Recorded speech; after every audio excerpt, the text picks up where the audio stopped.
Bem-vindos ao canal Produz. O Brasil se destaca como o maior produtor de laranja e o maior exportador mundial do suco da fruta. Mesmo com este domínio e liderança global de mercado, o produtor brasileiro enfrentou inúmeras crises e teve que se equilibrar para manter firme sua produção. Já em 2024, o ano trouxe alegria para os pomares brasileiros. E com esse otimismo, chegamos à Gameleira de Goiás, na fazenda Água Fria. E vamos encontrar o produtor Luiz Antônio e seu filho Luiz Felipe. Ouviremos também o especialista em citricultura Danilo Celestino, para conhecermos os cuidados e as práticas adotadas. Fiquem conosco.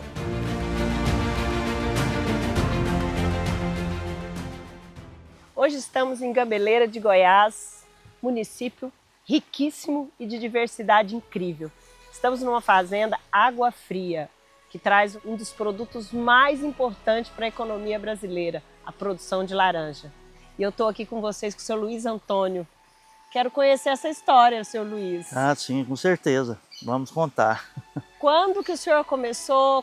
O que te incentivou a produzir laranja? Comecei a preparar em 2004, 2003, 2004. Através de um amigo que... vamos plantar laranja, você tem que plantar laranja. E eu fui amadurecendo a ideia. E eu tinha uma terra mais perto de Anápolis, que era o município de Anápolis mesmo. A gente olhou a terra e tal, era uma terra mais fraca, muita pedra. E aí comecei a olhar a terra para comprar e um corretor me trouxe aqui, nessa fazenda, que é a Fazenda Água Fria. E acho que foi uns 10 dias de negociação, consegui comprar. E aqui a gente resolveu plantar laranja. Achou uma terra boa, altitude boa. O clima é favorável? O clima é favorável. E aí começou a realizar o sonho, né, de plantar laranja. Em 2007 plantamos 7.500 pés, 2008 5.000 pés e na sequência viemos plantando, todo ano plantava um pouco. Então hoje a gente está em 2025, estamos com 120.000 pés plantados. Maravilha, quase 20 anos. Quase 20 anos. E pelo sorriso o senhor está feliz com a produção? Com certeza, estou bastante feliz. É uma realização, né? Era um sonho e hoje é realidade. O senhor fornece para a indústria? Forneço, em 2024 forneci para a indústria, acho que foi 8.000 caixas, mas a laranja nossa é laranja para mercado. Para o mercado. Para o mercado. E a gente tem a distribuidora, eu tenho 2 distribuidoras em Anápolis e uma em Goiânia. Ah, no Ceasa? Em Anápolis eu tenho uma no Ceasa, fora do Ceasa, em Goiânia, fora do Ceasa. Fica no Jardim Guanabara. O senhor produz a pera aqui? Pera Rio, é a comercial. Pela suculência? Com certeza, suculência, ela aguenta viagem, ela tem a durabilidade bem diferente das outras. E pela essa alegria toda tem aí o filho que é um jovem e que já está no caminho do pai, né? Bom, desde mais novo assim, eu sempre gostei de roça, essas coisas, né? Gostei do trabalho assim, que meu pai tem. E agora que eu terminei a escola, comecei a andar com ele. E estou aprendendo aos pouquinhos, pegando mais gosto assim, né, pelo mercado, pelo trabalho dele. E dar sequência, né, no que ele fez até hoje. E como que é trabalhar com esse pai? É muito bom, viu? A companhia é muito boa, é muita coisa para aprender com ele, né? Essa é a alegria do pai, né, o seu Luiz Antônio, ver que o filho está seguindo os passos do Senhor. Com certeza. E ele é um rapaz responsável, né? Só me dá orgulho, graças a Deus. A família da produção da laranja. É isso aí.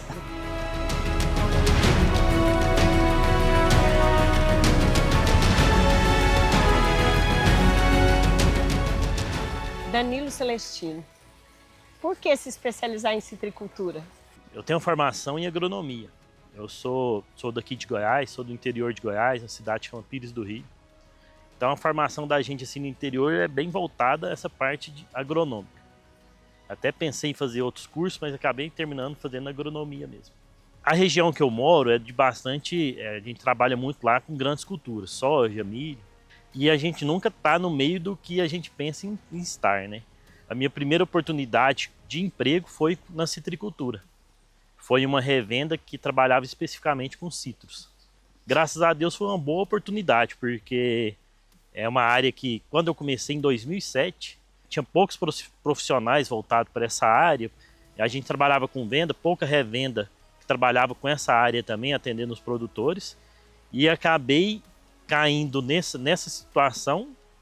Fui abençoado por isso, porque a questão de grandes culturas tem muita gente que quer trabalhar com soja, é uma coisa maior, né?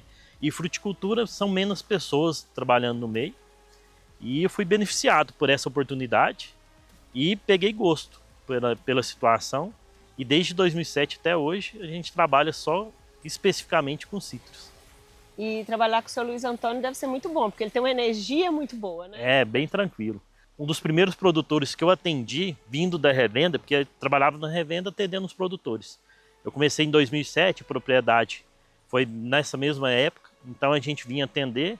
Desde o início do plantio aqui, a gente já está junto, tentando colaborar um pouco com um pouco conhecimento que a gente sabe aí também na área. E por que a laranja? Hoje a laranja, como eu falei, eu comecei nos citros na revenda, e na parte de citros a gente trabalha com poncã, laranja e limão. Limão tem poucos produtores no estado de Goiás ainda. Poncã tem alguns, e a maioria dos produtores é bem voltada à laranja. Principalmente por a gente sabe que a fruta mais vendida é a laranja, a demanda alta de suco, de tudo, e por ter um valor agregado para o produtor em áreas maiores, seria laranja, em relação às outras partes dos citros, né, que seria poncã e limão. É uma cultura muito promícia a doenças?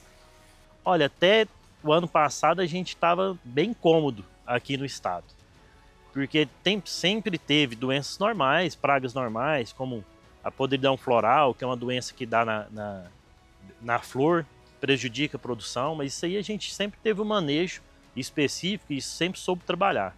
Questão de pragas, questão de ácaro, dá muito acre em laranja, porque a gente até brinca, para o mercado não vende laranja, vende casca, né? Então a gente tem que cuidar bastante da casca, evitar que ela fique preta por conta de ácaro, de algum outro inseto que tenha dano. Então isso é bem tranquilo. Só que do ano passado para cá, a gente teve uma informação não muito grata, que já foi o aparecimento do Green, que é uma doença bastante grave, que já afetou bastante São Paulo, diminuiu muito a produção, a área produtiva de São Paulo. A questão dos Estados Unidos também baixou demais. Os Estados Unidos já foi o maior produtor, hoje já não é mais, justamente por conta dessa doença.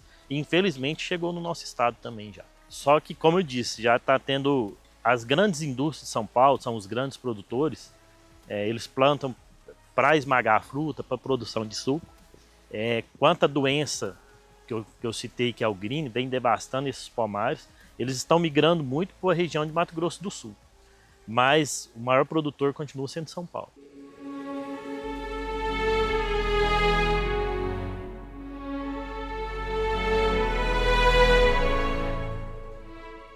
Senhor Luiz, Danilo, aqui é um plantio recente, né?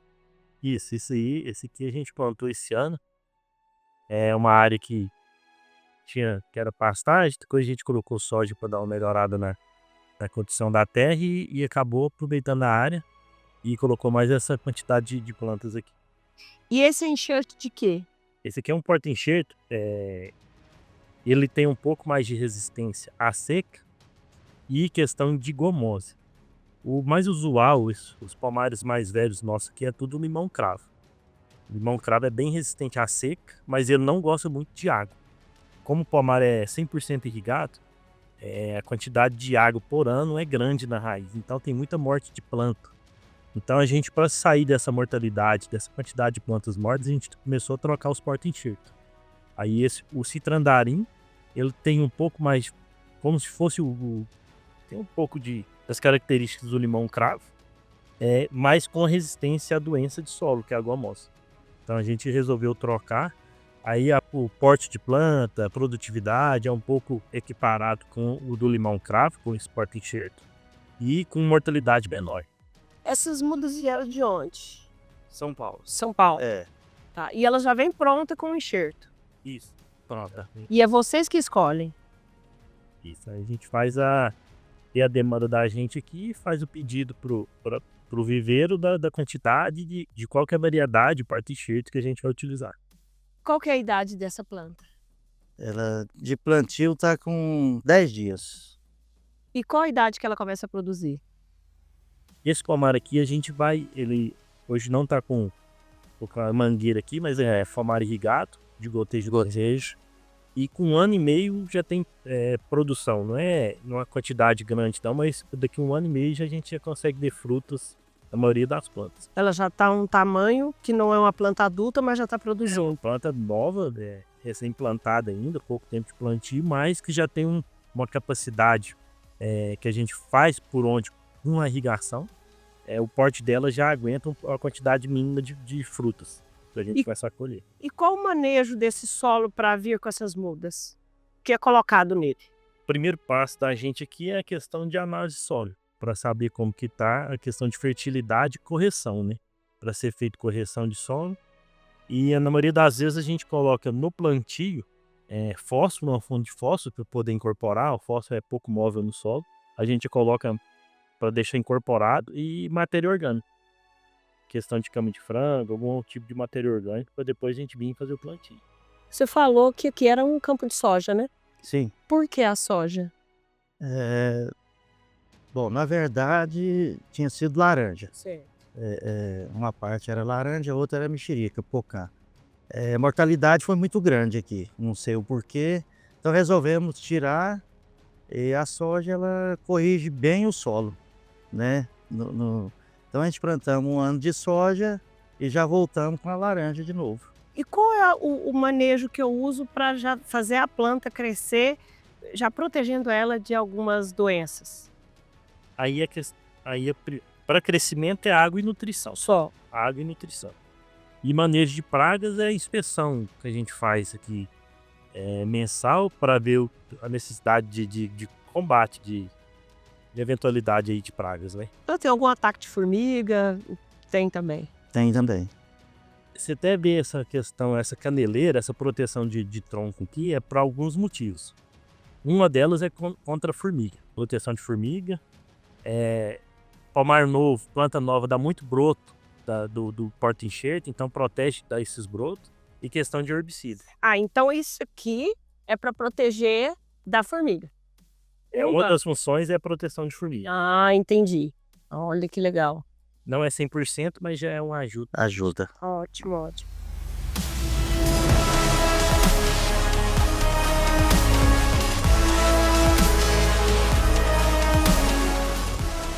Qual que é a idade desses pés, seu Luiz Antônio? Esse aqui está com 15 anos. 15 anos. 2 produções por ano? 2. Esses aqui são irrigados? São irrigados. São irrigados. Esse aqui é no gotejo. Toda a produção de vocês são irrigados? Tem agora o pivô e o restante tudo no gotejo. Eu vi que é tudo limpo. O que vocês usam para fazer a limpeza? Herbicida. Herbicida, né? Tem a barrinha e quando você vê que tem a necessidade, a gente já faz já. Quais são as maiores dificuldades hoje para o tratamento desses pés, para que eles se mantenham com essa saúde?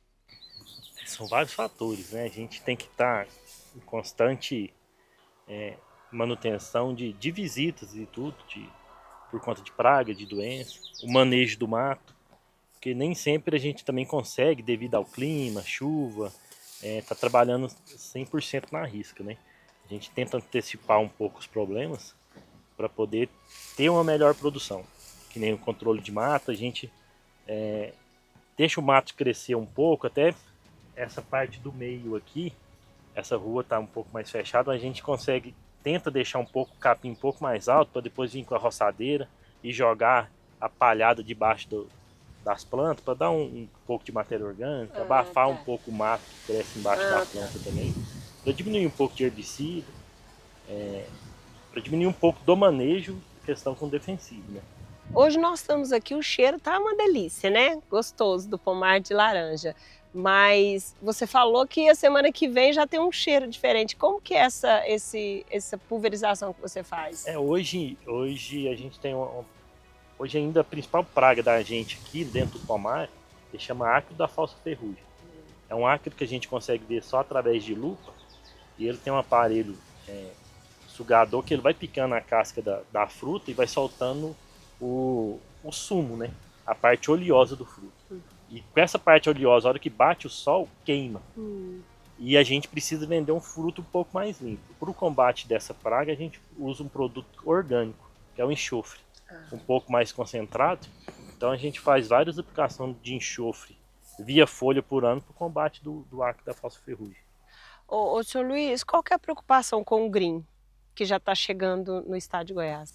Com certeza é bastante preocupante, porque o que a gente já tem visto em São Paulo, chega no pomar, o que já chegou no pomar, que tem a doença, tem que tirar tudo, né? Já vi lá bastante produtor que chega e não tem o que fazer.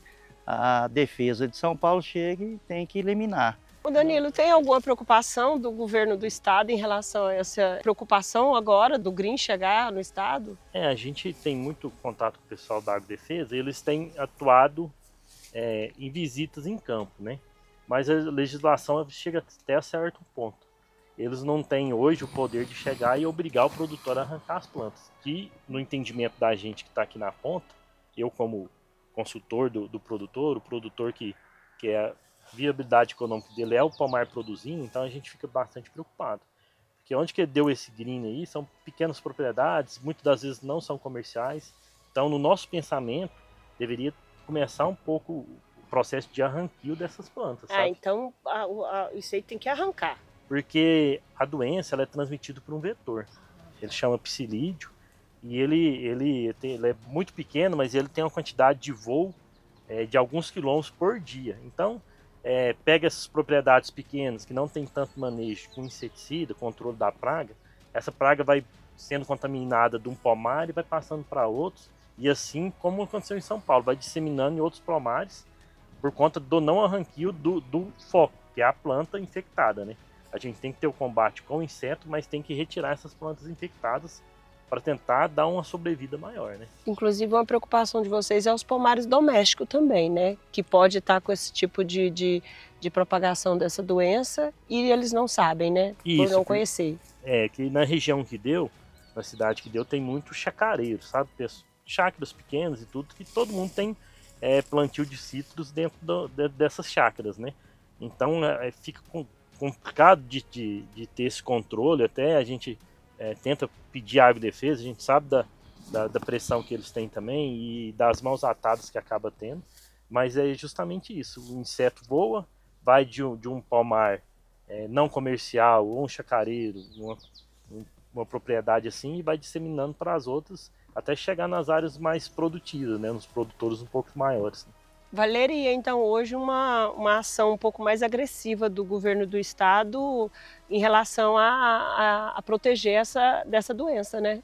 Agora, orientar melhor, não só vocês não, porque vocês já sabem da importância de que ela prejudica toda a economia do pomar. Mas os chacareiros, os pomares mais domésticos, né? Os não comerciais. Os não comerciais. A gente tem essa esperança aí de que tem algumas atitudes mais drásticas, né? Porque com certeza, Deus o livre, quando acontecer com a gente, pode ter certeza que o que máximo que a gente puder fazer, plantas infectadas, o controle a gente já está fazendo, distribuição de armadilhas e tudo, na nossa parte a gente vai estar fazendo. Que a Agrodefesa poderia obrigar o produtor a cortar aquele pé, né? A arrancar o pé, né? Aí é a questão da legislação, né? A gente pensa que deveria ter uma legislação mais apurada em cima disso. Como né? é para o boi, se der a fitose tem que sacrificar, isso. Né? E isso não existe hoje no estado de Goiás. E o certo seria tirar o inóculo, que é a planta, né? E não está acontecendo do arranquio dessas plantas no estado. Então nós podemos pedir aí uma visão mais amorosa da Assembleia Legislativa para nós, né? Dos deputados, né? Isso. De cada região aí e olhar com um olhar mais generoso para esse lado e evitar que o produtor de laranja, né, comercial venha enfrentar essa dificuldade que hoje São Paulo já enfrenta, né? A gente tem até um produtor um dos pioneiros na laranja, que é a família Balessa, Roberto Balessa, a filha dele hoje que toma conta também, a Tereza. A gente já tem notícia que eles têm tentado entrar em contato com o pessoal do governo para ver se dá uma solução um pouco mais urgente para a gente nisso aí. Ótimo, ótimo. Quem sabe esse programa não chega até o ouvido de quem pode nos ajudar, né, o Danilo? E como que é essa doença? Explica para o pessoal. Essa doença é uma bactéria que é transmitida pelo inseto, pelo psilídeo, e ela não deixa que a planta tenha toda a sua seiva translocada, sabe? Aí o fruto mal formado, questão de produção mais baixa e tudo, má formação de frutos, tem alguns sintomas que tem, sementes abortadas e a questão de uma clorose maior dentro da planta e a diminuição drástica na produção. E o que o senhor já está fazendo aqui junto com o Danilo para proteger o pomar? Mas pulverizar, né? A gente já pulverizava bem, porque ele é transmitido pelo psilídeo. Então a gente conseguindo matar esse psilídeo, né? Com certeza a gente vai tentar não deixar entrar essa doença aqui, né?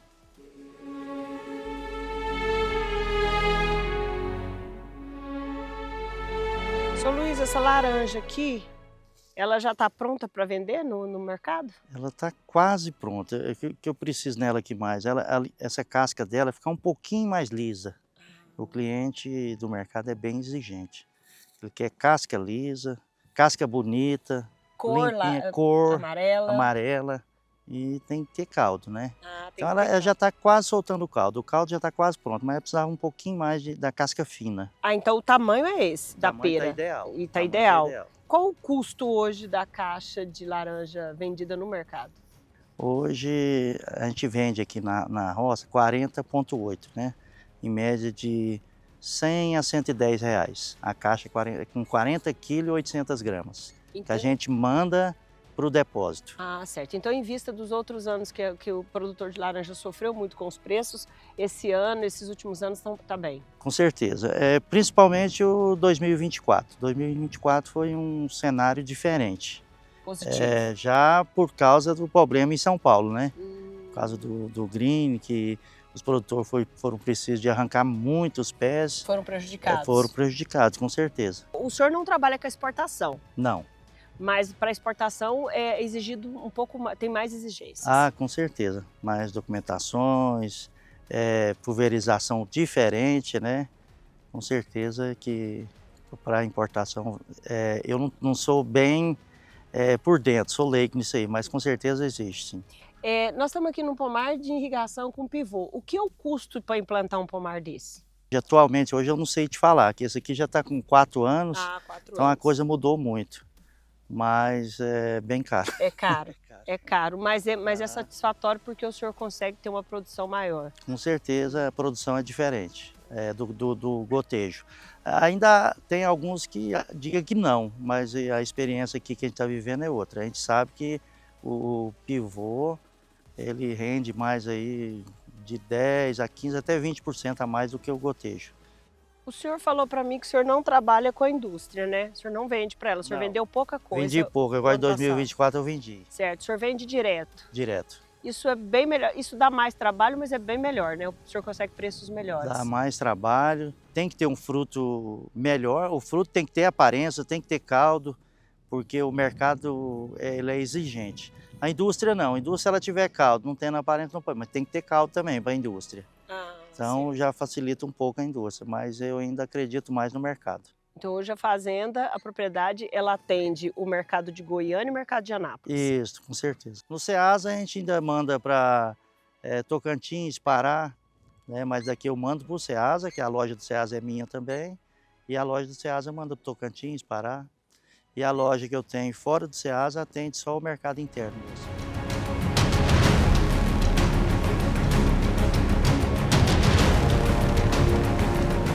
Danilo, essa aqui eu estava conversando com o senhor Luiz, ela não está a ponto de colher ainda, mas está quase, né? A gente olha a laranja pelo tamanho dela. Sim. Até, a gente fala 70 milímetros, sabe? Aí tem um paquinho e tudo. Já no campo a gente tem uma técnica de ver o tamanho. Quando você fecha a mão assim e tiver pelo menos 2 dedos de espaço, ela já está no tamanho de colheita. No tamanho de colheita. Essa aqui já está com 3, então ela já tem tamanho de colheita. Esse aqui é um pomar novo, 2 anos e pouco. É o tipo de laranja que ela não dá uma coloração abandeirada que a gente fala, que é já do verde para o amarelo. Ela vai ter essa cor típica. Até mais a próxima safra, até uma segunda safra após essa aqui, e esse tipo de coloração dessa laranja. Mas essa laranja aqui, pela idade do pomar, ela já está pronta e já está perto de ser colhida. A gente só espera outras chegarem no mesmo tamanho para ser mais homogêneo. Ela já tem o suco. Já tem suco. Outra característica típica dessa idade de laranja é a questão da coloração do caldo. Ah, tá. Ela não fica uma laranja muito amarelinha. Ah, não? Ela tem uma coloração um pouco mais esbranquiçada. Mais... De pomar mais adulto, a coloração é um pouco mais amarela, um pouco mais ela chegada, já mais o escuro. suco dela já tá bastante. Ela né? já tem uma quantidade boa de suco, já tem um tamanho bom, aí a gente só espera outras chegarem nesse tamanho para a colheita ser um pouco mais homogênea. Mas essa laranja já pode ir para o mercado. A questão do pivô influencia na quantidade de caldo? Influencia, porque a demanda de água, a gente quando molha no pivô, molha todas as raízes, né? Então, e o clima aqui dentro do pivô, na época mais seca, o microclima que a gente faz, é um pouco mais agradável para a laranja. Por estar molhando a terra toda, fica mais fresco. E, consequentemente, também dá para segurar um pouco mais de caldo por conta disso. Sim. Aí a questão não é nem do pivô, é a quantidade de água que é jogada por planta. Pois é, a água, né? A água. Então quer dizer que o excesso de água é ruim, mas a quantidade de água ideal faz ela ter um suco. Isso, porque Sempre mais aí suculenta. é que a parte do Brix, a quantidade de açúcar do Brix da fruta, é o que manda na questão do gosto. Né? Ô Danilo, tem algumas, isso é uma curiosidade minha, mas eu acho que de muita gente. Às vezes a gente corta a laranja e ela tá seca, num pé só. Aquilo é um problema, uma doença, alguma... Não, isso aí tem vários fatores, né? O primeiro pode ser o ponto de colheita, que passou do ponto de colheita, então ela vai hidratar, aí depois do ponto de hidratação ela começa a secar. Ou seja, pode ter passado do ponto de colheita e pode ser também de pomar de sequeiro, que a fruta ainda não está formada, entra o período seco, aí ela dá uma murchada boa para ser hidratada só na próxima chuva. Então ela fica de período de abril até outubro sem receber hidratação, pomar de sequeiro, sem irrigação. E a hora que molha com a chuva, aí ela hidrata muito rápido. Aí chega do ponto muito rápido da colheita para secar. Ah, então quer dizer que a minha colheita de laranja, eu não colho de um pé inteiro de uma vez só, não. Não, é bem difícil, principalmente do irrigado. O irrigado você vai ter pelo menos umas 3, 4 colheitas por planta. Do sequeiro é um pouco mais diferenciado, você pode ter 1, 2 colheitas. Não passa disso, mas no irrigado você tem várias colheitas no ano. Então vocês têm muita mão de obra, né? Isso. É muito, né? A colheita nesse pomar aqui, que é 100% irrigado, é anual, todos os meses. A geração de emprego no plantio da laranja é muito, né? Manda muita gente, tem no mínimo no período mais ameno, assim, 10, 15 pessoas colhendo. Certo. No pico da safra até mais. Esse branquinho aqui é o que você falou, é a pulverização de enxofre. Isso aí é o resquício do enxofre que sobrou na fruta. Ah, certo. Mas é orgânico e orgânico, tudo, não né? tem muito problema, não. Certo.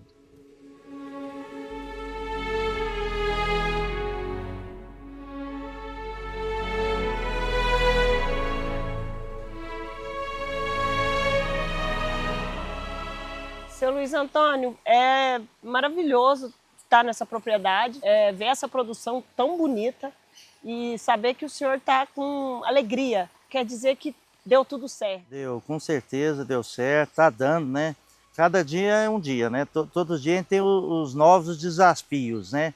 Mas com certeza deu certo, sim. Me sinto realizado. Eu estando aqui nesse pomar, estando nessa propriedade, eu sinto alegria, né? Então não é que tem gente que faz aquilo por obrigação, né? Eu por satisfação. Por prazer. Por prazer, com certeza. E um sonho realizado. Com certeza. Que bom. E qual a mensagem que o senhor deixa para os nossos espectadores? Porque o Brasil hoje ele vive um momento meio tenso, né? E aqui nós só recebemos uma energia muito positiva. Olha, eu falo assim, que muita gente que fala em ir para fora, né? Eu tenho que ir para os Estados Unidos, eu tenho que... Então vamos acreditar mais no nosso Brasil, né? apesar dos governantes e tudo, mas vamos olhar mais para si mesmo, encarar com vontade, com mais, como se diz, fé, ter muita fé em Deus também, porque isso aqui, nada seria possível sem Deus, né? Então Deus tem abençoado, sempre eu falo, isso aqui é um milagre que Deus me concedeu para mim estar realizando tudo isso aí. Então eu agradeço muito a Deus por isso. E você, Luiz Felipe, qual a mensagem que você deixa para esse jovem que está longe do trabalho, do negócio do pai? Bom, eu acho assim, igual, se o seu pai tem alguma coisa, uma empresa ou algum negócio, acho que o certo era você dar sequência a esse negócio. Tanto para valorizar o esforço que o pai teve, né, para montar o negócio, e também porque já é algo, tipo assim, que já tem um caminho, assim, para você seguir, né, não precisa de começar do zero. E eu acho que é muito bom você poder trabalhar com seu pai. Agradecemos a Deus por mais essa oportunidade de falar sobre essa grande produção, essa grande atividade que é a produção de laranja. E estar nessa propriedade aqui em Gameleira de Goiás, com essa família abençoada, com essa família próspera. Mais uma vez, obrigado a todos os nossos espectadores. E assim encerramos nossa visita na Fazenda Água Fria, em Gameleira de Goiás. Aprendemos que a laranja bonita no mercado requer um trabalho cuidadoso no pomar. A citricultura brasileira é fruto de dedicação nas práticas inseridas dia a dia. E não é à toa que somos líderes mundial da cultura. Agradecemos aos produtores Luiz Antônio e seu filho Luiz Felipe por nos receber e permitir que conhecêssemos juntos como produzir um dos frutos mais consumidos do mundo. Agradecemos ao especialista Danilo Celestino e a Deus por mais essa oportunidade. Te encontro no próximo episódio e até breve.